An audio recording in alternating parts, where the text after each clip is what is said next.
Fuck it. I guess like no one's listening because then we might get sued. Yeah, that's true.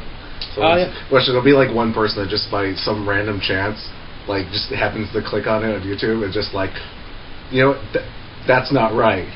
DMCA.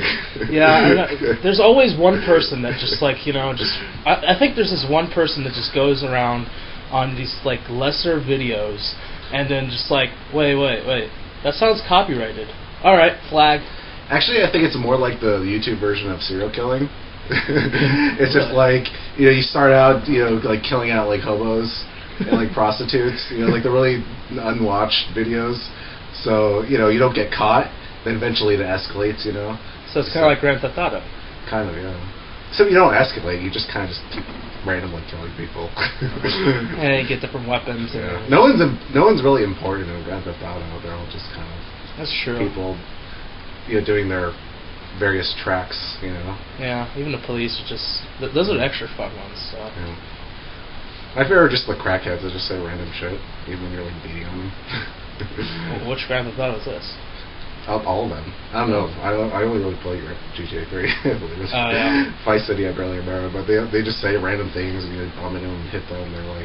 They're just so like homeless and zonked, Yeah, that's true. Well, homeless and zonked is kind of go hand in hand. Yeah. It's kind of weird though, because they always like because I mean, if you're homeless and you're on drugs, you're gonna be taking the cheap drugs, and then it's just going to make you act weird, which you're homeless, so you're already mentally ill anyway. You're just going to be acting that way anyway, so isn't their life kind of like being on a cheap drug? I guess so. Like a really cheap drug. Like one that just kind of, it makes you so fucked up that you don't care how shitty it is. Yeah. Well, just basically like you're kind of, just schizo. Yeah. It's just kind of like a little aggressive, where you're not sure whether to run away or just kind of slowly walk away. This is a weird conversation. Yeah. Well, I guess I could say this is the special edition of the Study Break podcast. I'm your host Sean, and with me is special guest my brother Andrew. And that's probably the biggest intro we'll have this entire podcast. But yeah, I just kind of felt like doing one, and just said fuck it, and fuck it to the original intro. Sometimes you just kind of gotta deviate from shit. Yeah, and I'm not breaking from study, so. Well, I mean, nobody's really breaking study. I mean, it's winter break. It's almost New Year's. We just had Christmas a few days ago, and yeah. So is it like the 4th episode in? You're already betraying your origins.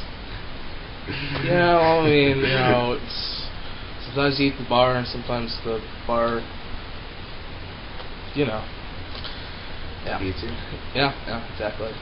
But yeah, so everyone had Christmas except for the Jews and the Chinese people apparently.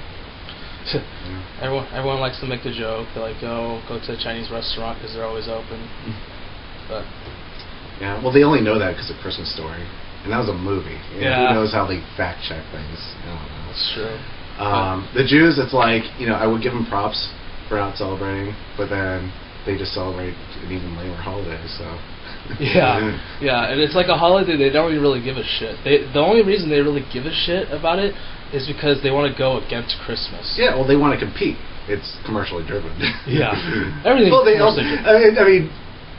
I mean, it's commercially driven, but it's mostly just because they don't want their kids to feel all like left out of the holidays and shit. It's like, hey, we got this little, stupid poor man's version of Christmas. Yeah.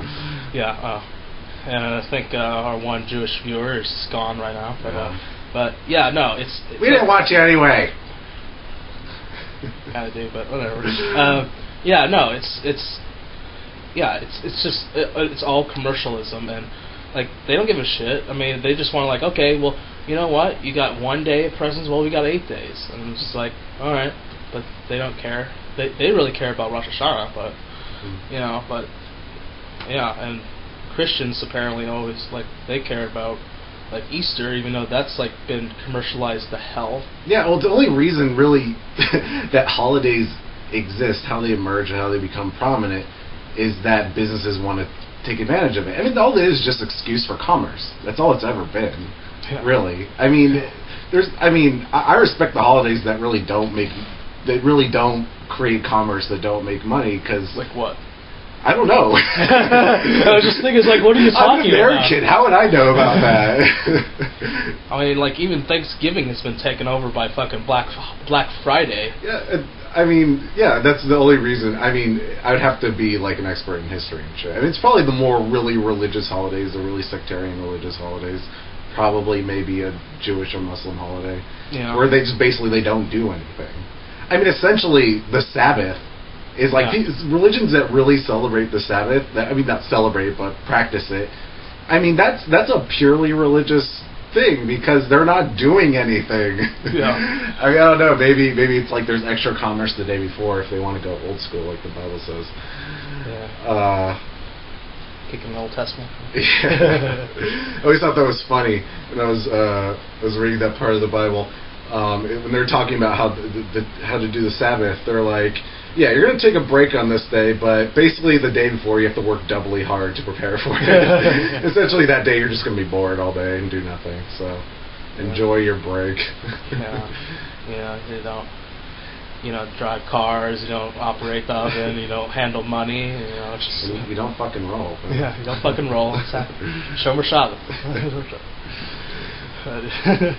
But yeah, And then we got like New Year's, which is like kind of just gives false hope to everybody. Think, oh, it's a new cycle. It's you can just start over, but then that quickly goes like a weekend. I don't know if I could trust basically a celebration of the cycle of a calendar where like every 4 years they had to have a leap year. I mean, what kind of... That is not... I mean, I'm no mathematician, but that doesn't sound mathematically sound to me. Oh, we gotta just slip that in there every once in a while. Don't mind that. Just a little remainder. Phrasing. Yeah, exactly. But they just try to correct... I don't want to correct their mistakes, but I guess... just make it so they don't have to make the year overly complicated, because one revolution around the sun takes 365 and a fourth days, so they don't feel like kind of splitting that 1/4 up or doing whatever. They're just like, okay, let's just put an extra day in there and just fix everything up. What I'm wondering is, like, when are they going to get the metric system for the calendar? That's what I want. I want the metric system version of the calendar. Metric? How would that work? I don't know. I don't know, okay? I see the 31, the 30 days, then the fucking 28.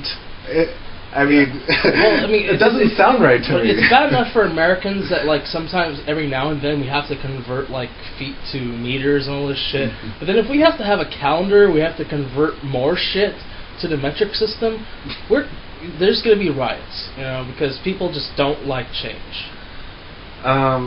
Yeah, but it's for the greater good. The greater good. I'm all for the conversion of whatever the fuck we call our system to metric system, because we're the only ones that do it. I've actually heard the argument. It was TJ, Amazing Atheist, pointed out. He's saying he actually prefers it because it's kind of quaint. It's like cute. It's like what sets us apart, that we're still kind of lagging back, and which is like, I can understand. It does kind of create a sort of special ed cuteness to us. But we already have so much of that. Yeah, I know. We have enough stuff that makes us like unique, especially stuff that makes other people hate us for uniqueness. That we don't really like need a little bit more. Yeah, we're totally overflowing with that. In theory, you have to do it. Because what a way to discourage people from going into science. Yeah, I know.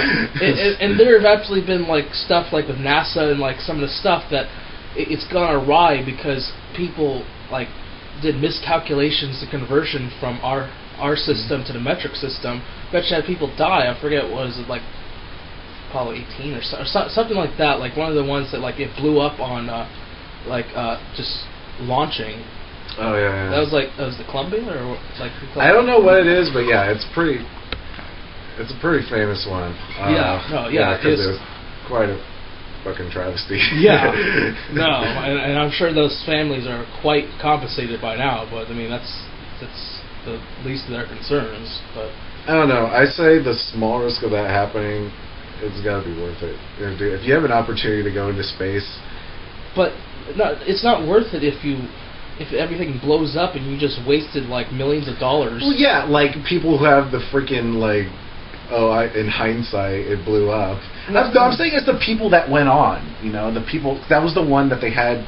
They got like normal people to go on. I'm pretty sure of that. I'm not. I'm not gonna go fact check. Can we get our fact checker on that, please? Tori the cat is kind of taking a break right now. Sitting in the window. That's all he does. Yeah. Yeah. Not saying this is relevant, but he does have black fur.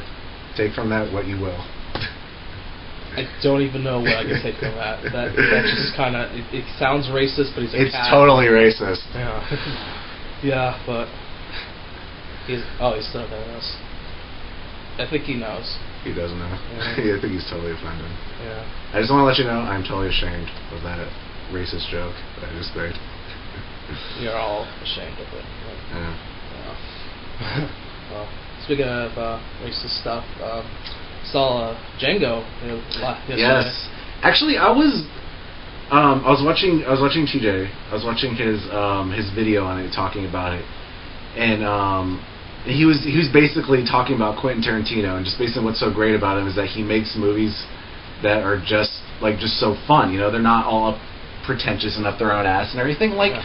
But actually, I thought it had not that it had a message about race, but that it showed it in a very visceral way. Like, you really got a feel of how awful it was. You know? Yeah. Well, and I hate those people that were all up in arms because the N-word was used so many times, but then it's just that's how it was back then. That's how.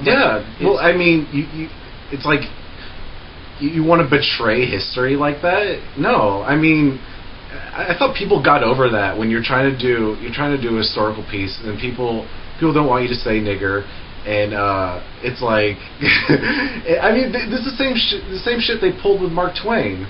Oh God! It's like they wanted him to take it out of Huckleberry Finn, yeah. And it's like, dude, if you're against Mark Twain, you're an asshole. Okay? You're wrong. Un-American too. Yeah, dude, that's one of the purest of American artists there are. You know, total. I mean, he's a literary hero, man. If he says it's okay to do, it's okay to do. That's true. Yeah. Mark Twain, American hero. Yeah. That's our message. Yeah.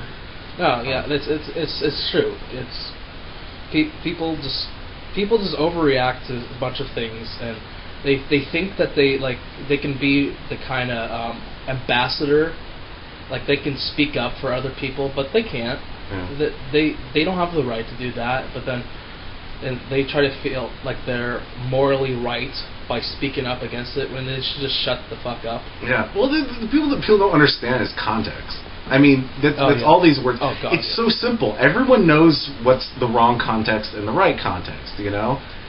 And, I mean, George Carlin painted it out perfectly. It's everything. If you're portraying characters who are living in a racist time, you know, that are saying it, you know the context that they're saying, but people are like, oh, it's just this magical dirty word. If you say it, then, something, you know, an angel dies or whatever. I don't know. Kittens die. Kittens and puppies died every time you say it. Yeah. Which I loved Louis C.K. when he was talking about it. He was just basically saying how the N-word is offensive. He's saying not the N-word, but literally the N-word. When people say that, it's offensive to him because it's that's all words are meant to do, is just conveying thoughts. You're using a substitute word, you're just conveying the same thought. You're just creating an extra filtering process for them. Yeah, no, exactly. It's people that use heck a lot. You know, it's okay, congratulations, you just use a supposedly less offensive word, but use it in the same context as you would. Yeah. Well, it's the same thing. I mean, the reason why people create substitute words and don't just drop it all together is because, cuss words exist for a reason. They're necessary parts of language. They exist in all languages, and it's for a reason because we need them. Yeah, as one of the SpongeBob episodes, like when they're doing cursing, call it like the flavor enhancer, like the sentence enhancer. It like makes the sentence much better and all that stuff. And I agree with it. It's an easy way of conveying emotions. No, exactly. And it's a space filler too. Exactly. We can just shove in all the fucks and shits that we want in every sentence. Yeah. But what do you think about South Park's view of it, in the sense that there you can say it too much and thus take away the impact of it? I agree. If you use it too much, then you just sound like a prick. You sound like you're trying too hard, trying to like sound too important, or sound like trying to overconvey it. Like a bunch of these like little kids, like say on Xbox Live, they like curse, like they they got a little present, it's called a curse word, and they're gonna use it as much as they can. But then they just sound like a little kid trying way too hard. And if people in general, if they keep on cursing so much, then I mean, we're already pretty desensitized. I mean, more and more curse words are being allowed, like on cable television, like, and it's just one of those things where, when you say too much, then what's the point of it? Like you kind of have to invent new shit in order to like kind of convey the same thing. It's like drugs, like you do too much, then you're not going to have the same effect. So you have to either use more, or do different ones, or do combinations of stuff. Yeah. You have to do so much more to convey the same emotion, same effects. This would have so much more relevance if you were caught up on Todd. I know. Well, it's on Netflix, so I mean. Yeah, this is one part of this one episode. Yeah, it's another thing I really respect against basically a certain amount of usage of cussing, is that it's basically, defending its value, kind of keeping its value intact. Yeah, the overusage of it, I don't know. Yeah, I totally want a decensored television. I think it's ridiculous that you can't say certain words, but, I mean, you can show violence. I mean, I know it's trite and cliche to point out, but, I mean, come on, like, what exactly do cuss words do to people? I like, what is the harm? But, I mean, not necessarily that I accept this. No, it's just one of the biggest problems in the nation. It's not all this violence and cursing and all this stuff that like people try to censor. It's the people that try to censor. It's these overprotective parents that try to like blame everything on other stuff instead of blame themselves, or actually do something themselves to do something. Instead of like with like Grand Theft Auto is like the biggest example. Like, parents saying, "Oh my God, you gotta shut it down," and all these people like are killing prostitutes, they're running over people and all this stuff. It's gonna make them want to do this in real life. It's going to make us like, well, how about this? You talk to your children, tell them that's not what you do, try to convey it instead of like trying to place the blame on these video games. Mm-hmm. How about you actually do some good parenting and shut the fuck up? Yeah. Actually, not shut the fuck up. Actually, talk to your children, because they try to like pass the buck. They try to like try to just blame everyone else for something that they're clearly responsible for.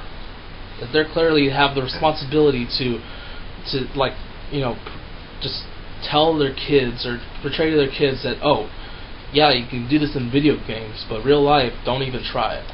I'm working with the idea of that maybe we should create a new logical fallacy, and that's, if you say we shouldn't do anything because of the children, because children might view it or see it or something, you're immediately wrong. You are wrong. That is not a valid reason. If you have a problem with your children seeing stuff like that, I don't know, don't have kids. Exactly. No, it's just like, if you want to like be in a less violent world, move to Canada. Not Vancouver, because we saw what happened when they lost in the Stanley Cup, but just go to a less violent place. If you're going to try to like, change this place, you're not going to do it. You may start a movement that happens like that maybe have a little change, like maybe 100 years or something, but you're not going to get anything done. Nothing's going to change. But what you can do with the more immediate change is to change yourself. To change your, maybe not solely change your views, but change your reaction to certain things. Yeah, I don't know. Violence is a funny thing, because actually we're getting less violent if you think about it. If you take a larger picture of history, we're getting less violent over time. The reason why it seems we're getting more violent to people is just because the media is becoming more, it's just becoming more spread, more, invasive in our lives. We see it everywhere. With when we're on the internet more often, and we get the news media, when there's 24-hour news channels, everything's going to seem like everything is going extremely violent. Everything's going to shit. Yeah. When like the recent shooting, it's like people think something's different because it's so freaking heinous. I'm not saying as far as mass shootings like that, it's not big, it's not, historically significant. It is if you look at it anecdotally. But the fact is, there's been tons of shootings. Yeah. Tons of shootings before the news media, all the time. But the reason why there's so much more emphasis on it now, because it happened, like Columbine was like, when it happened, it was like a whole event. When you were watching it, not as it was going down, but on the day that it happened, I remember that the news were there. They had cameras there. They had helicopters, news helicopters there when it was during the aftermath. And that's when it started becoming this big cultural phenomenon, is when it stopped being local news and it started being national and world news, these really big things. Maybe the world changed, but I don't think it changed as much as people thought it did. Yeah. No, yeah. The world didn't change, just the world's perception changed. No. Yeah, and we'll publicize more stuff when we, like, put more stuff on TV and everyone notices it more. Then, you think something's changed, but it's just that you're noticing it. Yeah. To me, it's judging things from the news is just, well, I mean, you can only really judge things from empirical studies. As far as if you want to know things sociologically, if things are changing, I mean, that's the only way you're going to find out, really, in an objective way. Or else you're just going, it's just anecdotal, whether it's happened to you or not. If it's doing the news, if you're depending on news editing, you're doing it wrong. Yeah, I mean, exactly. It's... Well, because they're going to be biased towards what makes them money. What makes them money is sensational stories. Yeah, no, yeah, we make some money, we get some viewers. They're all about that. I guess it's kind of like self-fulfilling prophecy or something like that, where we just no, I mean it's true. It's I mean I don't know how big an effect it is. I do kind of toy with the idea that maybe these shootings are somewhat contagious. People see, maybe people that are already violent or potentially violent, maybe it leads them to maybe express it in a similar way because they saw this person. Yeah. They saw you see Eric Harris and Dylan Klebold and the Columbine Killers, or Cho Sung-hui. Oh God. You see them. People are making them out to be villains, but they're also paying attention to what they're saying, why they're doing it. They're people saying, "Oh, I got it." I'm going to be glorified for doing that. I'm going to get all this attention. People are going to listen to me, no matter how inane my babbling is. People are going to give it importance because I did this. Yeah, but then you have like the people like the Aurora Killer that have no message. That they're just crazy fucks that just do something for really no reason except that they're just crazy fucks. Yeah. Well, the guy that shot that. Was it? I forget what she was. Was she state senator in Arizona? The guy, the Arizona shooting? Oh, yeah. She's state senator? Yeah, she's senator, yeah. Oh, okay. But that guy, I mean, I'm not sure. I didn't check this, but Nicole said she said that he is actually feeling remorseful now. Because they can show he was mentally ill. They knew that he had schizophrenia, which it's not, violence isn't necessarily common with that, but so maybe the Aurora shooting was obviously maybe more, obviously mental illness, maybe more severe form of it, whereas more of a lapse.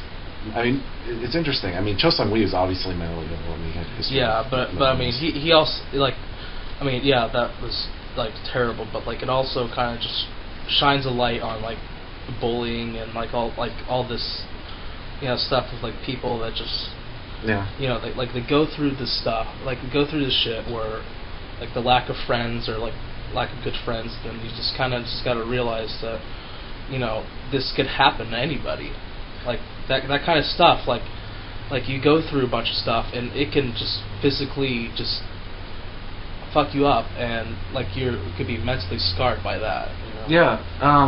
Yeah, when people talk about mental illness, it's weird because when I read Eric Harris and Dylan Klebold's journals, and I read their journals, and there were some sick things in there. I mean, mostly Eric Harris. He was the more violent, angry one, more guy who's kind of megalomaniacal.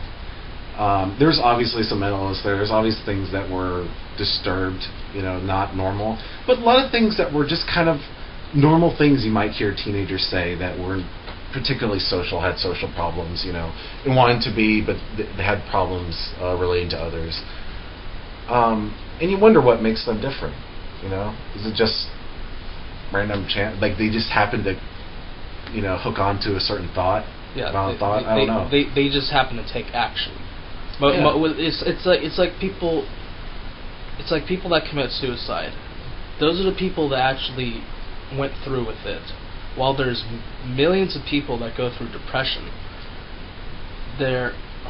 whether you try it or not, there are very few that actually, like when you take like the total number and then like the total number to actually do it, like it's a huge significance in people that don't do it, that don't go through with it, or weren't able to, you know, kill themselves. Mm-hmm. That like it's just those people that actually took the action, actually did stuff to kill themselves. Because anyone can think of some action that can just, you know, you can do it, and it's like almost guaranteed that you're going to die.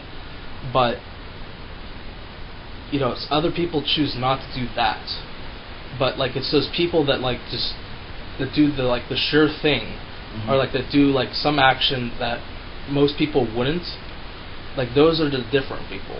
Like and like with the killings and all this stuff, and like those are the people that like they had a path that like just went directly to like the worst heinous thing they can mm-hmm. do.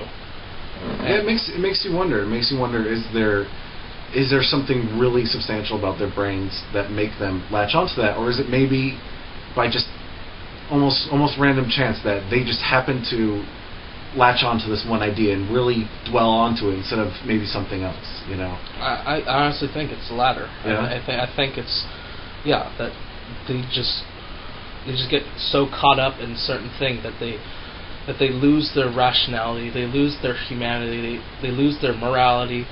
They just get caught up in this psychosis that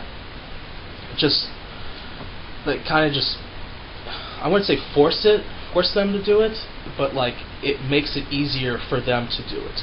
It makes it easier for them to just like neglect the negative and like just go more towards what they want. Mm-hmm. Yeah, I mean, going back to the mental illness thing, and it makes me wonder, it's probably based out of a lot of my cynicism for people, but when people talk about, oh, we need better mental illness awareness, or people noticing people like this, you can go in basically two directions. You can go in one direction, which is basically you see someone like this, you report them to whatever, some authority figure, and then people like, you know, they evaluate him and all that. Basically, the witch hunt that happened after Columbine. You know, basically, if you wore black, you did anything that it didn't have to be based on Columbine. It just loosely based on like stereotypes or just word of mouth of what the Columbine kids were like. They call you in the office, they question you, things like that. They try to act like they care. Or is it something we need to start telling people not to like report these people, but maybe reach out to them, be nice to them, don't shun people who are introverts or antisocial, you know, be nice to them, don't like invade their space, but just say, hey, you know, hi, you know, and just act like it's okay to be the way they are, you know. When you force them into this public stigma, mm-hmm. it exacerbates things. It makes it so, like, you know, they feel less connected to society. That it almost just makes things so, like, it kind of catalyzes things where, like, certain things kind of speed up, like, you know, they feel less normal, like, even though, like, what is normal, but, like, they feel like they're already kind of lost, and then so they just kind of go off and then they do this stuff. But, you know, they kind of, yeah, as you said, like, they need to be more welcome. They need to just kind of just, you know, they shouldn't be, like, outed. Yeah. Well, I think there just needs to be. I think, well, first of all, I think it's just it's just innate thing to want to kind of shun people that are like that don't fall into this kind of the social norms, the social activity, you know, people who aren't really outgoing or really jump into the fray, to just kind of push them out, you know, just saying, like, oh, we don't accept you, you know. And I think what people need to do is acknowledge that the people who are introverted, who aren't as social, you know, they can contribute a lot to society, and often they do. They're often the geniuses, you know. They're the creative people, you know. And we should be celebrating that. I mean, maybe not quite in those terms, but I mean, respecting that, you know, just respecting their space, reach out to them more. That, I think that would make a huge difference more than just reporting people. You know, reporting people is just going to make them feel like criminals. You know, it's just going to make them feel worse for what they're like, just their personality. You know. No, exactly. Like, you just make them feel like shit. Then they're like, it's like, oh, you should feel bad for this, but we're doing it because we care. Like, well, it doesn't seem like you care. It's like, if you really care, then you wouldn't like just make them feel like the lowest low. Like, even lower than they already felt for feeling the way they do. I think people see them like not being social, being kind of staying away from people, and think like, oh, well, that's what they want, you know. And it's probably true. They probably want a lot of space, but they don't want people treating them like shit. Because no matter how antisocial you are, you're going to get affected by how other people treat you. You know. Exactly. It's going to affect how you feel about yourself, and people want social validation. You know, if you don't get it, and you don't not only not get the validation, but you get the social rejection, you know, people are going to feel betrayed by society, and then maybe you lash out in that way. Not to suggest that's a norm. I don't think these shootings are norm. They're obviously, I'd call them more an anomaly than anything, than a trend.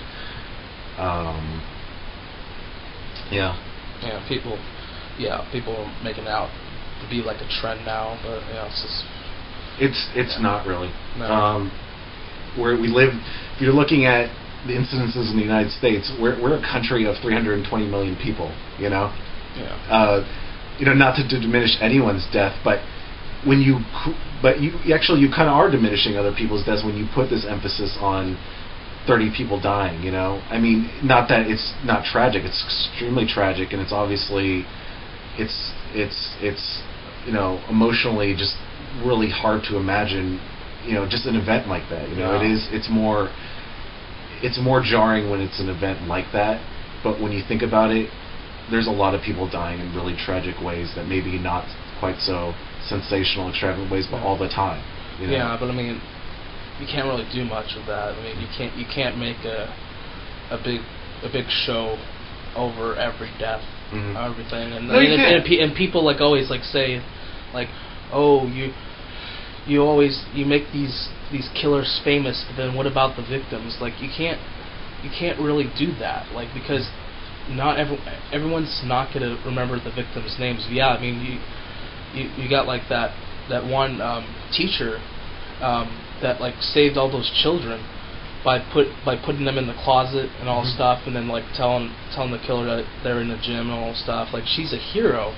Like, you remember heroes, you remember villains, but you don't remember the victims. Like in all these like comic book stuff like that, like that's how it is. You don't remember who the villains really kill, but you remember the villains, you remember the heroes, and you know, and it's just one of those things where that's kind of how society goes. You remember the really good, you remember the really bad, but the in between, it kind of just fades.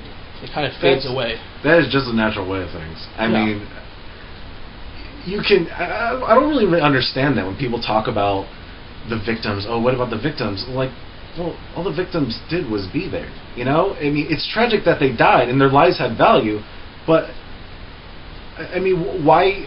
These are people that are very far away from us. We didn't know.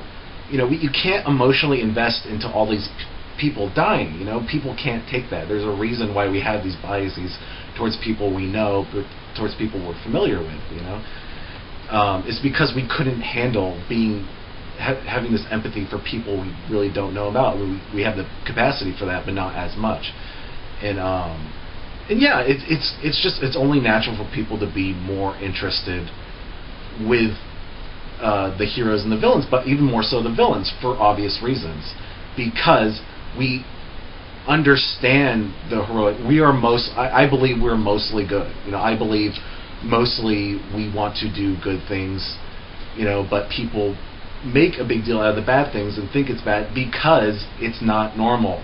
Yeah. Most of the time, throughout most of the day, we are behaving in very generous ways. We're being nice to people. We're not hurting people. We're being cooperative with people in society. Yeah. And people, that doesn't stand out, so people don't count it. You know, they don't count it. They don't tally it up. They tally up the bad things because it stands out. Yeah, exactly. And killers and bad guys, they're always going to stand out because we're curious about them, why they are that way. They did something that was so weird, out of the norm, you know. Yeah. And that's why it seems dramatic to us, you know. And it's also touching to that little dark side inside us that we don't get in touch with, you know. And that's piquing some curiosity about ourselves too. You know, that little part of ourselves we don't know a lot about.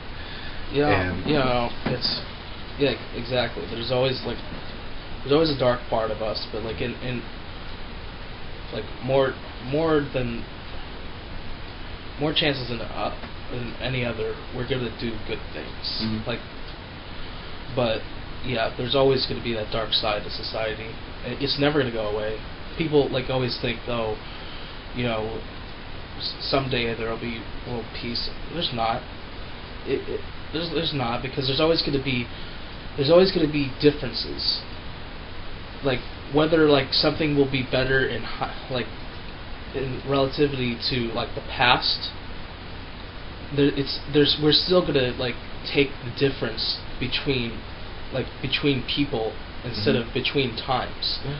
Where like, you know, what we do now would be considered good or bad as compared to like 50 years ago, but like we're always gonna find differences in others, and then there's going to be new norms, and there's going to be new like vices, stigmas, and all this that we're just going to take. That like it's kind of taken out of context because, you know, you just do it like because of now. Okay, now it's good. 15 years from now, it's going to be bad, or for 15 years from now, it's going to be like great. Like nobody's going to really do it anymore, but when you do it, it is going to be good. Well, what a lot of our character traits in our brains are basically from where a lot of our character traits have been locked in. You know, more advanced in more advanced evolutionary studies. We were in small groups. You know, we were thinking in terms of groups, small groups, in a very insider-outsider mentality. You know, so that's always going to be conflict. And the violence, I mean, we're always going to have a reptile brain, you know. We're always going to lash out and aggressive. It's always going to seem like something. It's always going to be kind of a reaction to certain things. But I think there's an argument to be made that maybe we need conflict.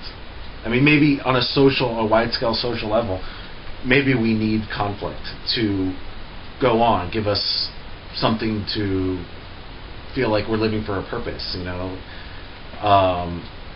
If you think about maybe science advances, you know, transhumanism being able to change people, being able to change really innate traits, and to take out things that cause violence in our personalities, we all think, oh, that would be a good result. We'd have peace. But then I think everyone considers, well, what kind of person would that leave someone with? Where would they just be kind of in, you know, would they be like pod people? You know, would they be empty, unemotional people? And well, I hate to bring up shitty movies, but it kind of reminds me of Demolition Man.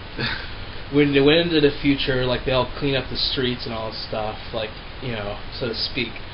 Then like no violence in San Angeles County, whatever the fuck it was. But then like there's like nothing there, and then like all these people were just like kind of what we consider like, yeah, the pod people are like these fake happy people and all this stuff, and just like, you know, that's what will happen if we have like no violence, no conflicts. It's just going to be like this boring like kind of just robotic, you know, just society that like won't have like any meaning. Yeah, I mean, obviously we're biased towards the way we are right now, so who knows how we'd feel if we changed. But what I'm saying is maybe it's a package deal. With all these things we do, like, maybe you can't have those without kind of the bad parts of it. Yeah. You know, maybe, you know, I mean, we talk about, you know, like something like, take like oxytocin, for example, that, you know, the happiness, you know, chemical. Yeah. Most people would reject the idea of just basically having an IV drip of that. And say you can come up with some form of it where you'd basically be feeling great all the time. You know, you'd feel happy, people would be content, assuming there was no side effects or whatever. A lot of people would have a problem with that. You know, a lot of people that are probably miserable, feel bad about something about their lives, you know, maybe they're grieving or something. Most people would be like, no, I don't want to do that for the rest of, like, 24/7 for the rest of my life, maybe periodically. Yeah. But there's a reason for that. There's a reason because the good doesn't have quite as much meaning without the bad. You know? Yeah. No, it's true. Like, just you got to have a comparison. You got to have a base level to go upon. Yeah, I think it's an ultimate. I think it's an ultimate argument between the kind of consequentialist way to look at things and like the virtue way to look at things. You know, I think most people kind of lean towards the virtue aspects of life rather than just trying to create some sort of consequence environment. You know? Yeah. And who really wants to be part of a society where it's just like there's really nothing. There's just like nothing going on. It's just like, because if you do something good, then it's not going to be like really much anymore. Yeah. Well, hopefully the conflict won't be killing each other. It'll be like, just like basically online gaming. You know, just like people getting pissed off and betraying each other. Yeah. Well, that's good. Who wants in Demolition Man reference? But who wants to wipe their ass with seashells? No one does. You don't know they use 3 seashells? Yeah. Yeah, but I don't want that world. Sorry. No. I guess kind of try to transition from kind of darkness of this conversation into what you kind of brought up, video games. Yes. And one thing that Santa brought me was Halo 4, and I gotta say, leading into it, like I already had high expectations because Halo Reach Out was good, but like a lot of flaws, and the graphics are okay, but then going to Halo 4, like watching the videos, like Rooster Teeth, Achievement Hunter, all this stuff, like I had high expectations for it, and then it actually exceeded expectations when I first played it, and just been playing it like almost non-stop, and it's a great game. Yeah, I think they corrected a lot of flaws, but I do like Halo Reach better in the sense that I like the graphics better. I still haven't played it on the single-player mode, as you know, but I like the graphics better, and I like the open spaces. It's less chaotic in Reach, so you can actually think and do things and strategize and learn the map. In 4, it's very chaotic. Yeah, that's true.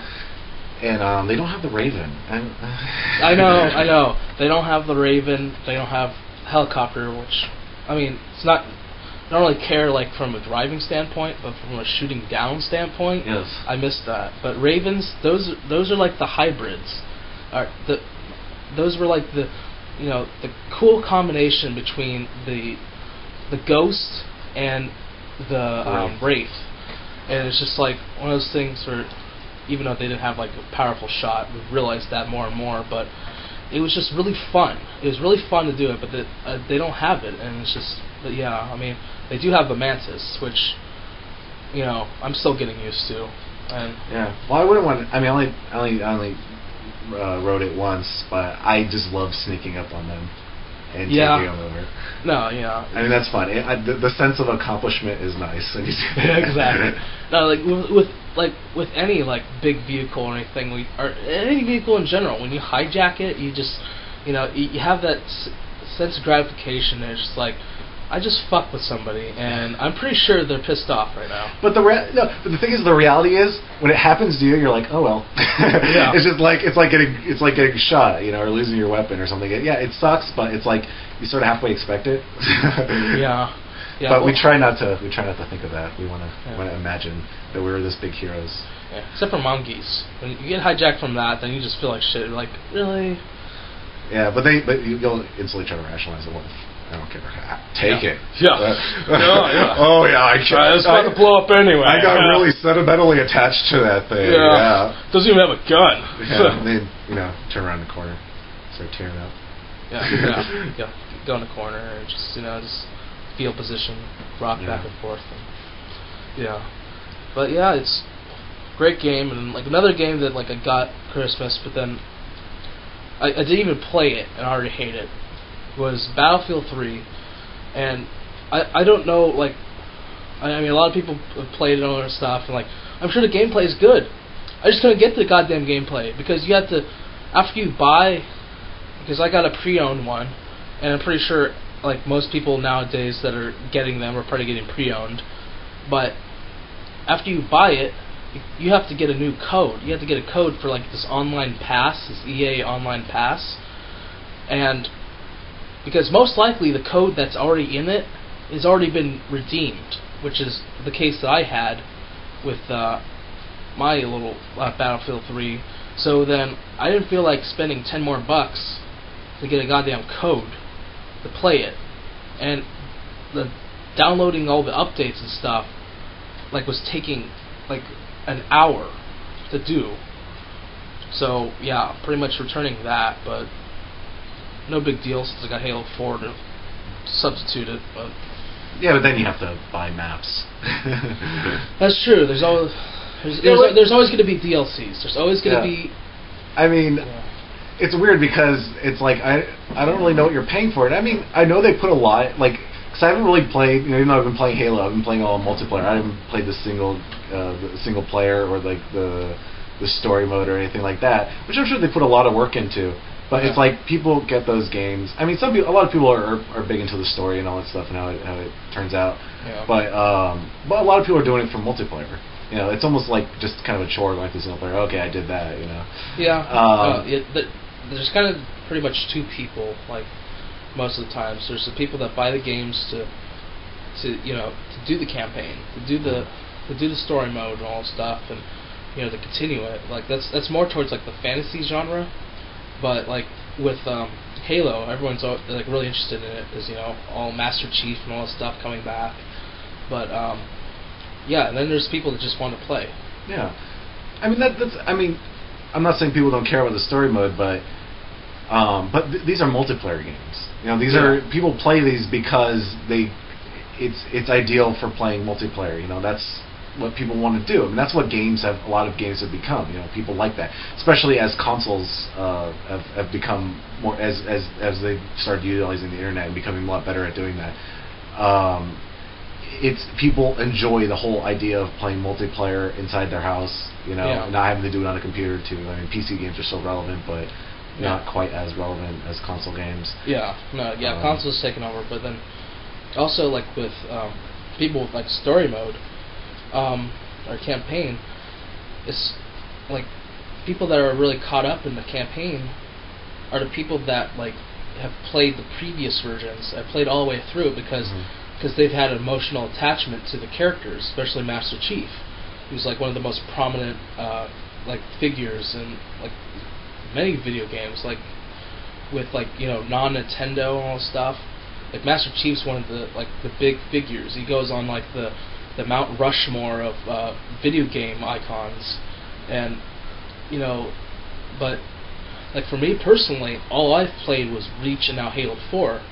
I don't really care about the storyline, but I mean I can see how people would, like if they like gone through 1, they've gone through 2, ODST 3, all these like different ones with all these storylines. Like I can see how people get caught up. They want to like do it. Like I have, one of our podcasters, Brian. He actually, he was a big Gears of War fan, and like he played 1 and 2, and then he got to 3, and like he was like really like he'd been like caught up on it. Like he got up into it. Like he played with friends, and he just wanted to like get through the storyline. He wanted to like see what happened. I mean, if you really wanted to do that, you could have just waited a little bit and like watched online. I mean, that's what they do. Like pretty much like once a few people like finish like the whole campaign, then it's just gonna be. You could just watch the entire thing online. Just go on YouTube and just like type in, like Gears of War 3 campaign, and they'll have like the whole thing captured on it. Yeah. And like if you really care, you can just watch that. I didn't even think that they would do that, and that's actually really interesting. It makes you it makes you wonder just how necessary story modes are now, or just packaging the multiplayer and the story modes together is necessary.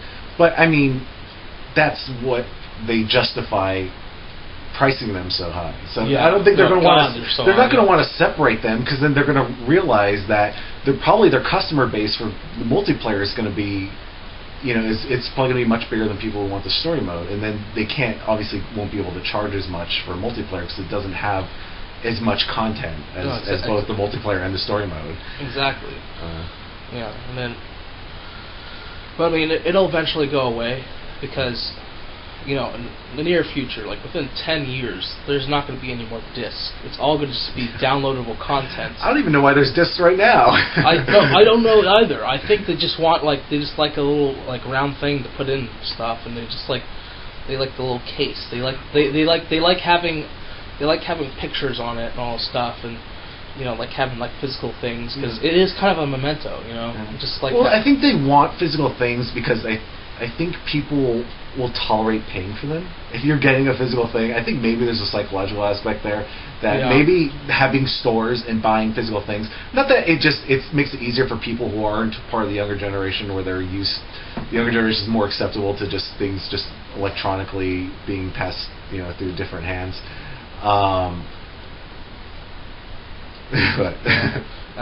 Tori's in my room going through like some bag, but yeah, no, it's exactly like it's kind of like the American way. We need physical things that kind of justify like us spending money. Yeah, actually, I think that's the corporate way. I think it's become our way because the corporation said, no, that's the way we're going to do it. Yeah, that's true. Look how much the music industry is just kicked and screamed, just making things about MP3s and not like CDs. Going from like records to CDs, like okay, it's still a tangible thing, you can make it, but just downloading everything, not having any constraints as far as albums or track numbers or anything like that. It's like they don't want that because they can't justify charging as much. I like one thing like download content, because it's a game Minecraft. It's like, since they put it on Xbox, they don't have physical discs. You can't just go to the store and buy Minecraft. Mm-hmm. It's a thing where you go on Xbox Arcade and you buy it. You buy it for, I think, $20, which is, a third, a fourth the price of how much it actually is. Like, if you get like a new game, like Halo 4, it would be $60, $60 right out of the package, and it's just. You're paying a lot, but you're paying a lot less for download stuff. But there is like a part of me that's like kind of just wish I had a disc, because one thing is kind of a little paranoia, because like what happens if like my Xbox goes down, and then what if I have to get a new one? Then I don't have that anymore. Yeah. And it's just like, it's just a bunch of these what ifs that like I don't want to have to go through all this stuff. Like I already have to go through enough with like my Xbox, red rings or stuff, and all my memory stuff is like wiped. And I was like, then I don't have that game anymore. Yeah, but I imagine there's some sort of backup.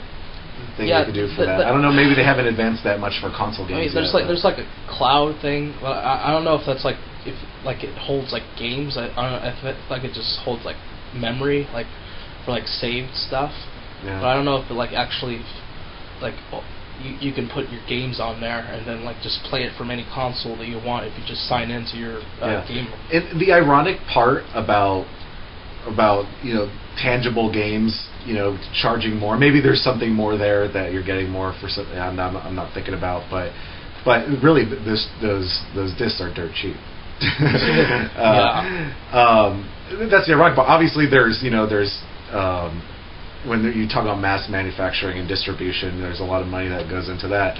But I mean, the reality is, those are dirt cheap discs that they're not. There isn't really a lot of money going into the actual manufacturing. And discs don't even hold that much memory. Yeah. Like, because games, like more and more games are just getting huge amount of memories. Like with Halo 4, you have to have 2 discs. Mm-hmm. Like this, you have to like put like 1 disc in to like download stuff onto your console, so that you can play the multiplayer in the first disc. Yeah. And it's like one of those things. If you just had it on like to download it on Xbox, then it's just like 1 download, you got everything, and then that's it. You don't have to do like multiple things, it's just 1 thing. But like with disc, you have like multiple stuff. Like some games like have like even more than like 2 discs, where like you have like, oh, you got story mode, you got multiplayer, you got all this like extra features and all like, and yeah, but I mean, the discs are gonna die very, very soon. Yeah, it actually it's kind of interesting how a lot of this topic is tied into the economy as a whole, and how how things are changing and people are struggling to change, because we're going from a stuff economy to just like intellectual content, because things can transfer so easily electronically.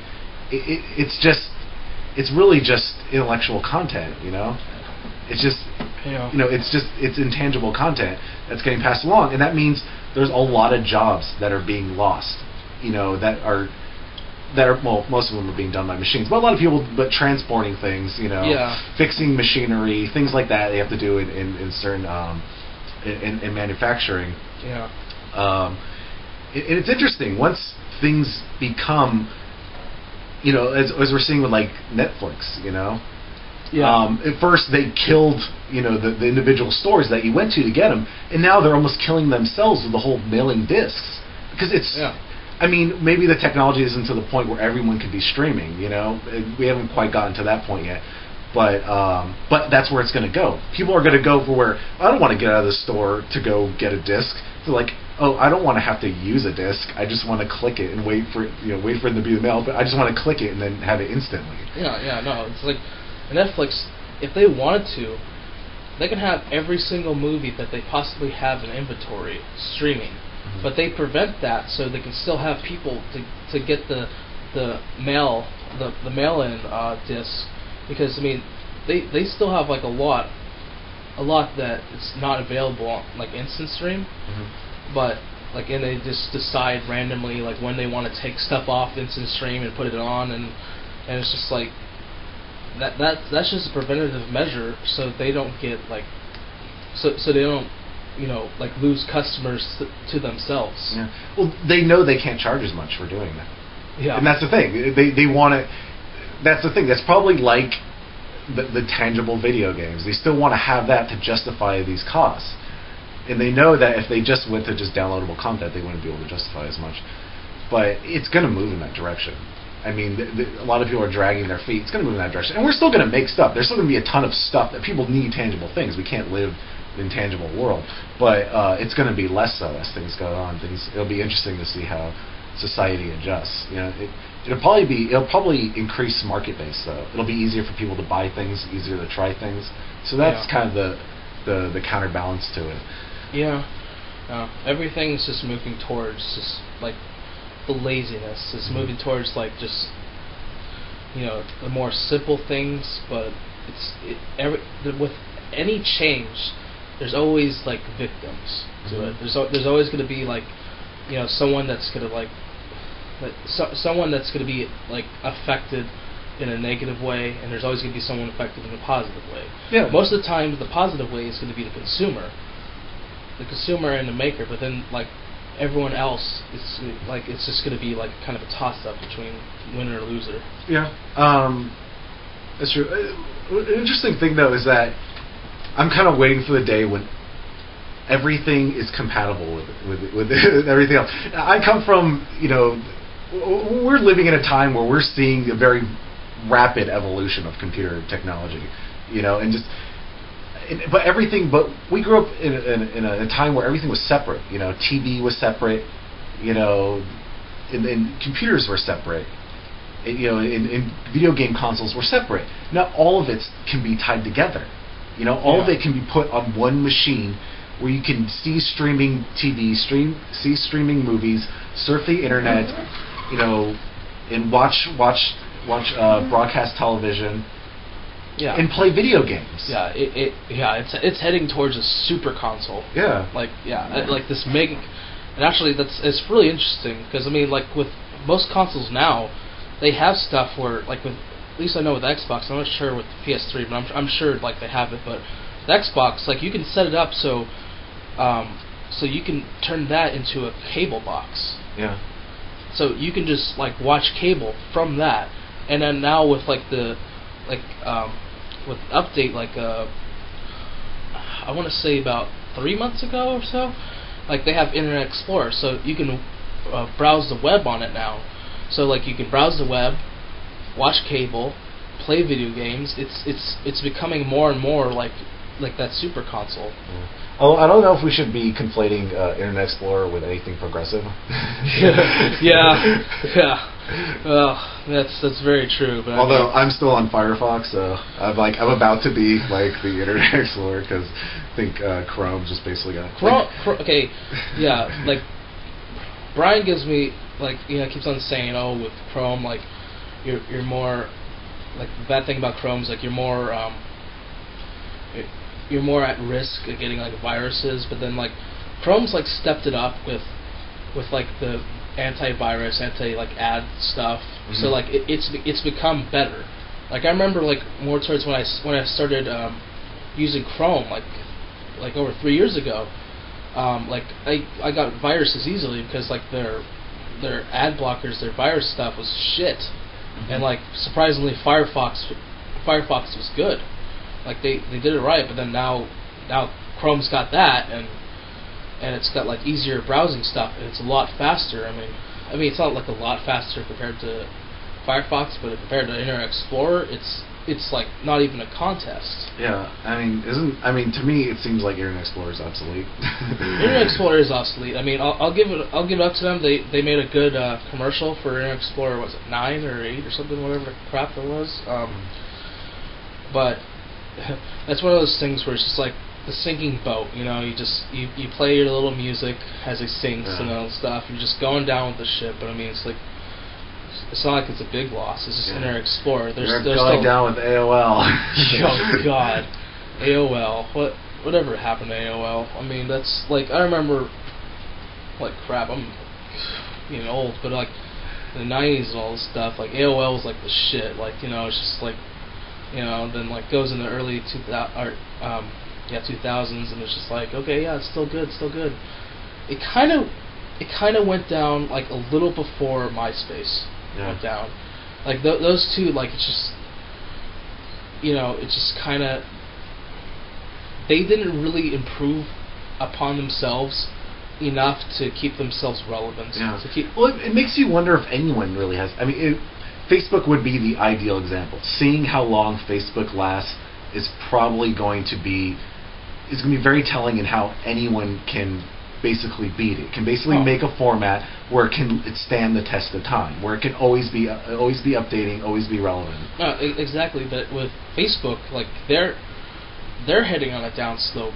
Like even before like they started going on the stock exchange, like they were starting to go down. Like and then people always complain about the updates and what have you, but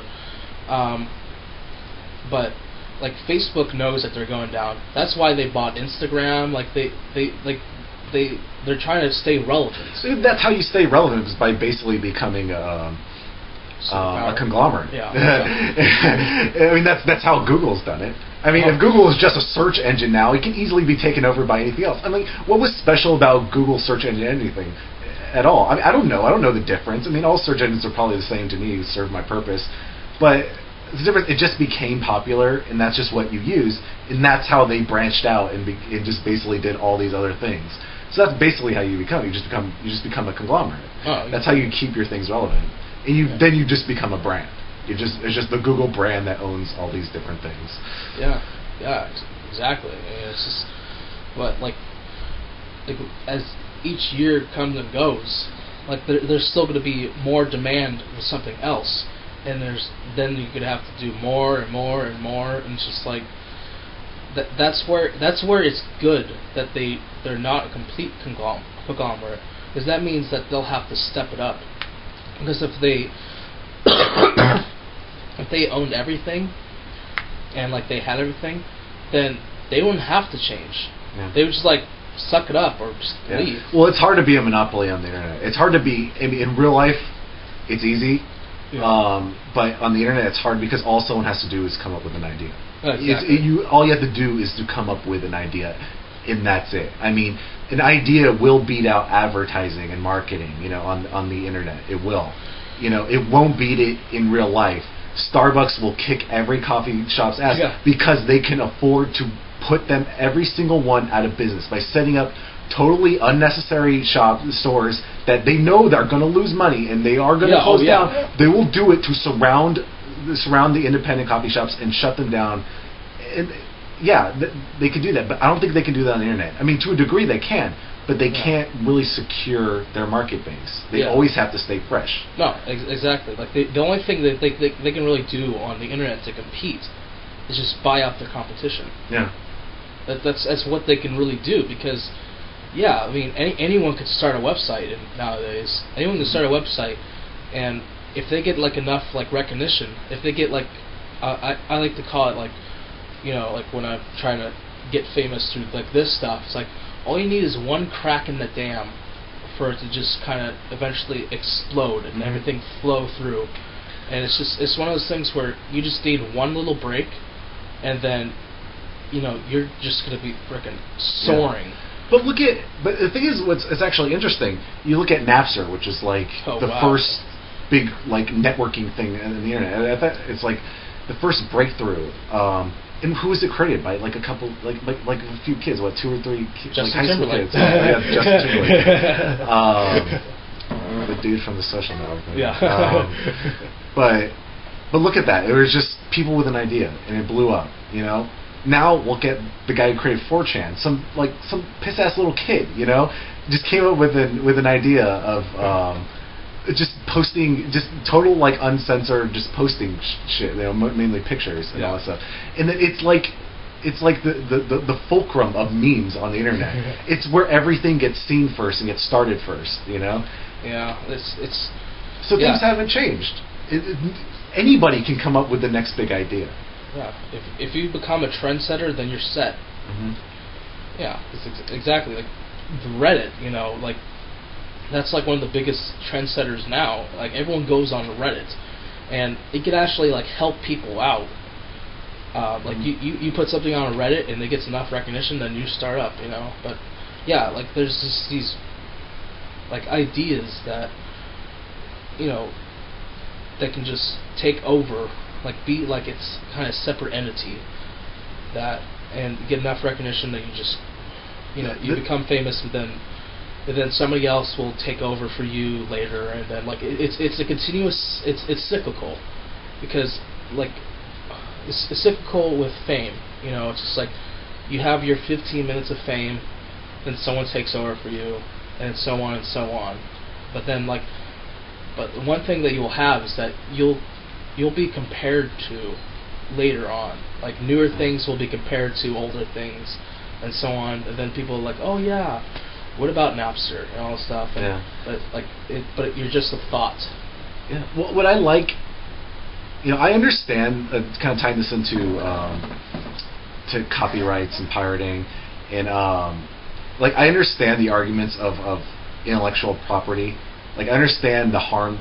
Not obviously, I don't care about big like I don't care about Metallica losing money. But that's a little bit older of a debate. But Lars Ulrich. But but I understand that. But also, I'm curious about a world of the internet which is all content based. It's not like who has the most money. Not that it doesn't. That's not so relevant. But basically, everyone's like on this equal footing. If you have quality content, you will get out there. People will latch onto it. It's not like, oh, I need advertising. You do, but like, look on YouTube. Everyone started out with just a stupid little camera. Yeah. I mean, you can attract more people with obviously better quality video. But if you're talking about stupid crap, you're probably not going to get an audience. Yeah. Although, maybe you are. I'm not getting an audience, so apparently. Maybe you're not talking about stupid enough crap. Yeah, maybe I should talk about stupid crap. Maybe more stupid crap. Maybe I should do some more stupid crap like. Or maybe you're lacking in an X chromosome. What? That's like Down syndrome. That's an extra X chromosome. But, no, I'm just saying. Oh. That you're not a female. Oh, well, so it turned into a sexist thing, though. Well, I mean, yeah. Yeah. No. I'll say this: women have an easier time. Like on the internet, all they have to do is just look pretty, and then they'll get recognition. Yeah. It makes you wonder how much the audience is dominated by males, or is it just a common thing about amongst men and women just wanting to see good-looking women. I think it is that. I mean, like, men want to see women want to see successful women. Well, they want to see good-looking women too. Yeah, I think that's true. That's true. Like they like to compare. They like to see the competition. It's like it's up. Yeah. Getting very sexist territory right now, but oh, I love sexist territory. Oh, okay. Yeah. Well, well, we got to wrap this up. We're over an hour, so. Okay. Yeah. Well. That was very anticlimactic, though. It was very disjointed at the end. I mean, started off with killings and we ended off with sexism. So. Yeah, we didn't really get into it though. We got over an hour by then, but don't want to lose an entire audience, but I